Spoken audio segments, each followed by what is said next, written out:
રામ રામ સિવાય તમે કાંઈ કરશો નહીં. એટલે હનુમાનજીને જાગૃત કરવા હોય એને હનુમાન ચાલીસા બોલો હોય કે જે કંઈ કરવું હોય એની માટે પેલા મંત્ર બોલવો પડે. લાખ નિરંજન.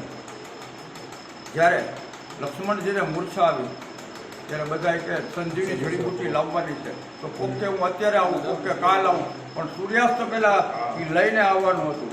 તો હનુમાનજીમાં અપાર શક્તિ, પણ હનુમાનજીને જ્યાં સુધી જાગૃત ન કરે ત્યાં સુધી કાંઈ કરી ન શકે.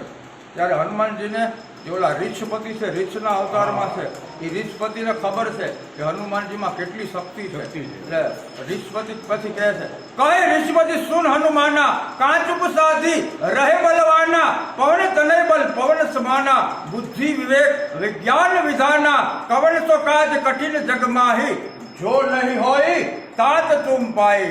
ત્યાં કે જય શ્રી રામ, જય શ્રી રામ. હું સંજીવની જડીબુટ્ટી લઈ આવું.